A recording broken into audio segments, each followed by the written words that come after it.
I, 28M, never thought I would be making a post like this, but I really need to get this off my chest. My life has completely turned upside down in the past few months, and I need advice on how to handle this mess. I am the oldest of 3 siblings, me, 28M, my sister Emma, 25F, and my brother Jake, 23M. Our mom passed away from cancer when I was 15, Emma was 12, and Jake was 10. It was devastating for all of us, especially since mom's illness was very sudden and she was gone within 6 months of her diagnosis. Dad took it really hard. He tried his best to keep it together for us kids, but anyone could see he was struggling. He would work long hours at his engineering firm, probably to avoid coming home to an empty house. I basically had to step up and become a parent figure to my younger siblings since Dad was barely functioning. I helped Emma and Jake with homework, made sure they ate proper meals, and tried to keep some kind of normalcy in their lives. It wasn't easy, especially since I was dealing with my own grief, but someone had to do it. 3 years after Mom died, Dad met Becca, 45F, at a grief support group. She was also a widow. Her husband had died in a car accident 2 years prior. She had no kids of her own and worked as a financial advisor. Looking back, I should have seen the red flags and how quickly she integrated herself into our lives. She started showing up at our house with home-cooked meals, offering to help Jake with his math homework, taking Emma shopping for clothes, basically doing all the things Mom used to do. Dad was completely smitten. I remember him smiling for the first time in years when Becca was around. They dated for about a year before getting married. The wedding was small, just family and close friends. Becca insisted she didn't want anything fancy, saying it would be disrespectful to Mom's memory to have a big celebration. At the time, we all thought she was being considerate. For the first few years, everything seemed fine. I was away at college but came home regularly. Becca always made an effort to include me in family activities, asked about my studies, and seemed genuinely interested in my life.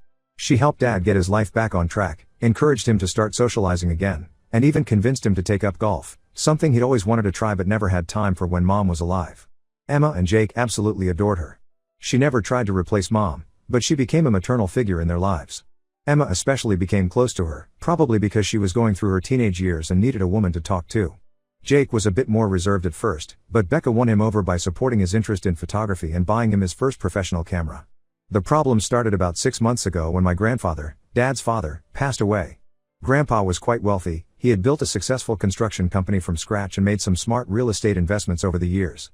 He was also very traditional in his views about family money. He always said he wanted his wealth to stay within the bloodline, which is why he left most of his estate to be divided equally between me and my siblings, with some money going to Dad as well. The total inheritance was around $2.5 million, not billions, but certainly life-changing money for all of us. Becca's behavior changed almost immediately after the will reading. It started with subtle comments about how inheritance money often ruins young people's lives. She would bring up stories at dinner about lottery winners who went bankrupt or trust fund kids who developed drug problems. Then she started suggesting that maybe we should let Dad manage the money until we were older and more established in our careers. At first, I thought she was just being protective. But then I noticed she was having a lot of private conversations with Emma and Jake. One day, I overheard her telling Emma that she should be careful around me because apparently, oldest children often try to take advantage of their younger siblings in inheritance situations. She actually said she had seen it happen many times in her work as a financial advisor. Last month, I came home early from work and overheard Becca talking to Dad in their bedroom. She was saying things like we were too young to handle this responsibility and that they should consider putting all the inheritance money in a joint account that she and Dad would manage for our benefit. She was going on about how they needed to protect us from making bad decisions and how this kind of money could tear families apart if not managed properly. I might have let that slide if it wasn't for what happened next. Emma called me last week, very upset, asking why I was trying to take her inheritance away. Confused, I asked what she was talking about. She told me that Becca had shown her emails between me and a lawyer discussing ways to contest Grandpa's will. According to these emails, I was arguing that as the oldest grandchild and the only one with an established career, I should receive a larger portion of the inheritance. I was completely blindsided. These emails were completely fabricated. I had never contacted any lawyer about the inheritance. When I tried to tell Emma this, she didn't believe me. Becca had apparently been preparing her for this conversation, warning her that I might deny everything. Jake also believed Becca's lies, and now both my siblings barely speak to me. I finally confronted Becca about this last week. Instead of denying it, she actually tried to justify her actions. She said that as our stepmother for the past decade, she had a responsibility to protect the family's interests. She claimed that she had seen too many families destroyed by inheritance disputes and that she was just trying to prevent that from happening to us. She even suggested that I should be grateful she was looking out for everyone's interests. When I tried talking to Dad about this, he completely brushed off my concerns. He said Becca only wants what's best for us and that I was being paranoid. He suggested we all go to family therapy to work through our issues. I know that's just Becca's way of making me look like the problem, she's already convinced my siblings that I'm being greedy and unreasonable. I'm at a complete loss about what to do. This inheritance was from our grandfather, who specifically wanted it split equally between his grandchildren.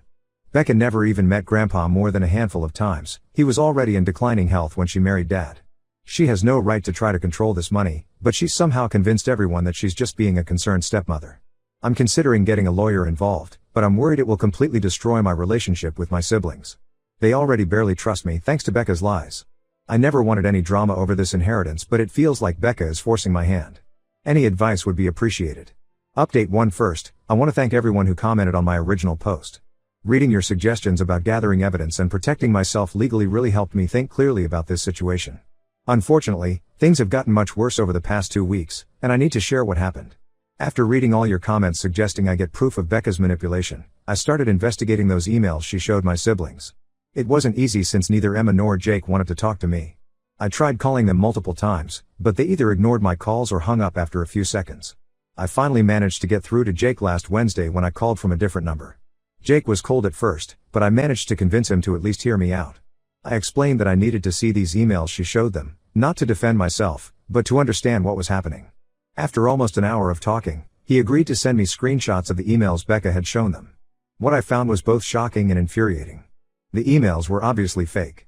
Not only was the lawyer's email address clearly made up, it was something like topnickattorney@lawfirm.net, but the formatting was all wrong. The letterhead didn't match any real law firm's format, and there were basic grammatical errors that no professional lawyer would make. The emails detailed supposed conversations about contesting the will based on my status as the oldest grandchild and my close relationship with Grandpa. The worst part was how these fake emails included personal details about my siblings that only someone close to the family would know.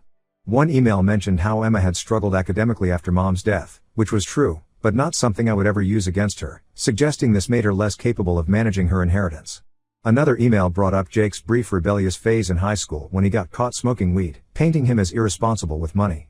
I took all this evidence to Emma first, thinking she would be more reasonable than Jake. I was wrong. When I showed her the inconsistencies in the emails and explained how they were clearly fabricated, she completely lost it. She accused me of trying to manipulate her again and said Becca had already warned them I might try to discredit the emails.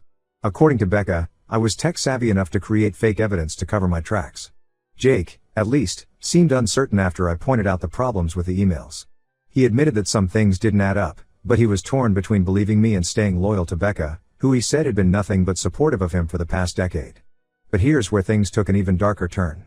Yesterday, I received an unexpected call from Uncle Mike, not really my uncle, just Dad's best friend since college. Mike has known our family forever. He was Dad's best man at both his weddings and was like a second father to us after Mom died. He called because he had noticed Becca's strange behavior at Grandpa's funeral and something about it had bothered him enough to do some digging. What he found out made my blood run cold. Becca had been married 3 times before marrying my dad, not once like she had claimed. In each marriage, she had married into wealthy families and managed to get control of significant family assets before things went wrong. In her first marriage, she convinced her husband to add her name to his family's generations-old farm property for estate planning purposes. The farm was sold 6 months later, and she walked away with half the money in the divorce. Mike found this out through his cousin who works in real estate in Becca's hometown. He spent the past week gathering documentation about her previous marriages and the pattern was clear. She would target wealthy men with family money, particularly those with children, then slowly work to gain control of the assets while driving wedges between family members. I took this information straight to Dad, showing him the proof Mike had gathered.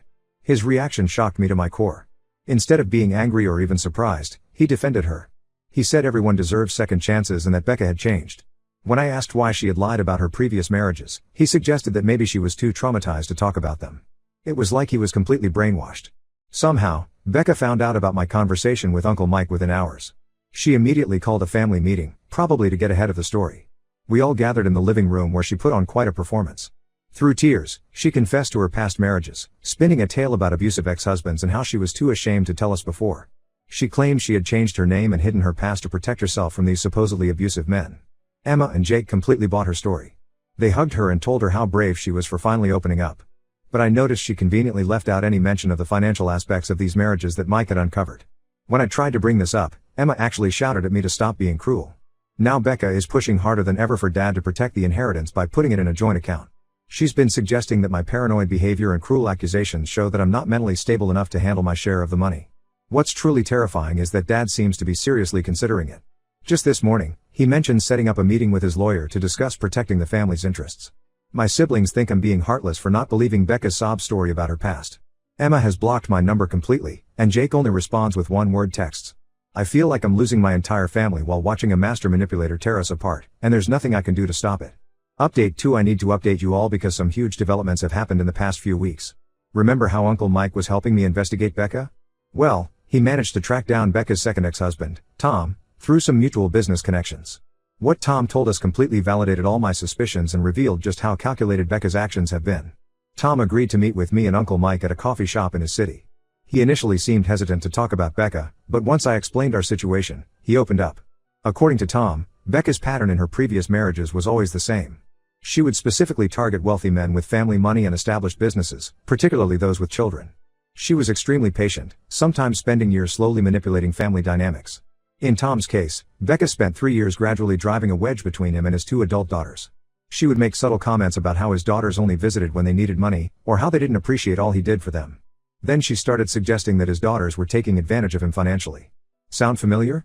It's exactly what she's doing with me and my siblings now. The real scheme came to light when Becca convinced Tom to transfer his family's vacation home into her name. She claimed it was for tax purposes and estate planning.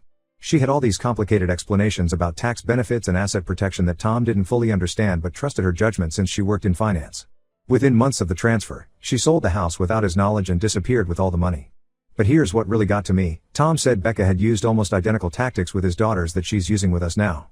She would fabricate evidence of conversations that never happened, always making it seem like family members were plotting against each other. She even used the same line about protecting assets in a joint account for everyone's benefit. The most disturbing part of our conversation was when Tom showed us letters his daughters had written him years after their divorce, apologizing for believing Becca's lies and cutting him off. By the time they realized the truth, Becca had already moved on to her next target. Tom and his daughters eventually reconciled, but he said their relationship was never quite the same. While all this was shocking enough, it wasn't even the worst part. Through Tom's lawyer, we discovered that Becca is currently being investigated in another state for financial fraud related to her third marriage. She had somehow managed to keep this hidden during her background check when she married Dad. The investigation involves allegations of forged documents and unauthorized transfers of family assets, exactly the kind of thing we're worried about now. I immediately took all this evidence to Dad. I had documentation from Tom, copies of police reports, and even contact information for the detective handling the fraud investigation. I thought surely now he would see the truth about who he married. His reaction completely floored me. Dad accused me of trying to destroy his marriage out of some misplaced resentment. He said he was disappointed in me for not giving Becca a chance to explain her side of the story. Then he dropped a bombshell that made my stomach sink. He had already signed papers giving Becca joint access to his accounts, including the account where his share of Grandpa's inheritance was deposited. When I asked him how he could do this given everything I'd shown him, he said Becca had already told him about the investigation, claiming it was all a misunderstanding caused by her third husband's jealous children. He actually believes that Becca is the victim in all her previous marriages, despite the clear pattern and evidence. I tried one last time to reason with him, pointing out how Becca's story kept changing. First she only had one previous marriage, then she had 3 but they were all abusive, and now apparently all her ex-husband's children were conspiring against her. Dad's response was to ask me to leave his house and not come back until I was ready to apologize to Becca. The hardest part is watching history repeat itself. Just like Tom's daughters, Emma and Jake are completely under Becca's spell. They're convinced that I'm trying to destroy their new family out of jealousy or greed. Emma even suggested that maybe I need professional help for my paranoid delusions about Becca, obviously Becca's words coming out of my sister's mouth. I'm meeting with my lawyer tomorrow to discuss options for protecting my share of the inheritance. I hate that it's come to this, but after what I learned from Tom, I can't take any chances. I just hope I can find a way to protect my siblings too, even if they currently see me as the enemy. Update 3: This will be my final update on this whole situation. After everything that happened, I had no choice but to take serious legal action. My lawyer helped me secure my portion of the inheritance and place it in a protected trust that neither Becca nor anyone else can access. We also filed formal complaints about Becca's financial fraud with the relevant authorities, providing them with all the evidence we had gathered, including Tom's testimony. The fallout was exactly what I feared and even worse than I imagined. Dad and my siblings haven't spoken to me in weeks. They're convinced I've torn the family apart with what they call my baseless accusations and paranoid conspiracy theories, despite all the evidence. Becca has completely poisoned them against me, painting herself as the victim of a cruel smear campaign. Last week, I received a package from Emma. Inside was the birthday gift I had sent her, a necklace that used to belong to Mom, which I had been saving for her 26th birthday. There was a note saying she doesn't want anything from someone who tried to destroy her family. The necklace was Mom's favorite, and Emma had always admired it when we looked at old photos. Sending it back felt like a final rejection of not just me, but Mom's memory too. Jake's reaction wasn't any better. We live in the same city, and I occasionally see him around. Last week, I ran into him at the grocery store. He literally turned around and walked out, leaving his cart full of groceries in the middle of the aisle. This is my little brother who used to come to me for everything, who I taught to ride a bike and help with his college applications. Now he can't even stand to be in the same building as me. The investigation into Becca's fraud is ongoing, and my lawyer says it looks promising. The detective handling the case said they've uncovered a pattern of similar behavior across multiple states. But I've decided to step back from trying to convince my family of the truth. My lawyer advised me to cut contact completely for now to protect myself legally. She's worried Becca might try to retaliate with false accusations once the investigation closes in on her. The hardest part was packing up my childhood bedroom at Dad's house. He wasn't home when I went to get my things, which was probably for the best. Becca had already taken down all the family photos that included me.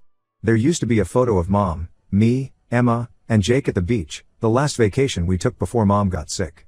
That photo was gone, replaced by a picture of Becca with Emma and Jake at some recent family event I wasn't invited to. I'm moving to another city next month. I got a job offer that's actually a great career move, but honestly, I would have taken any excuse to leave. I can't stay here watching Becca destroy my family while they thank her for doing it. The company is paying for relocation, and I start in 6 weeks. Maybe someday they'll see the truth about Becca. Maybe when the fraud investigation concludes, or when she inevitably tries to take control of their inheritance too, they'll realize I was trying to protect them. But I can't stick around waiting for that to happen. The Becca situation has shown me that sometimes protecting yourself means walking away, even from family. I've arranged for my lawyer to monitor the situation with the inheritance and keep me informed if Becca tries anything. Beyond that, I'm done. It hurts more than I can express, but I need to start building a new life for myself. Sometimes the family you're born into isn't the family you end up with, and I'm beginning to accept that. To everyone who offered advice and support throughout this nightmare, thank you. You helped me see that I wasn't crazy for questioning Becca's behavior, and you gave me the courage to stand my ground even when it meant standing alone. I probably won't post any more updates unless something major happens with the fraud investigation, but I want you all to know that your support really meant a lot during this difficult time.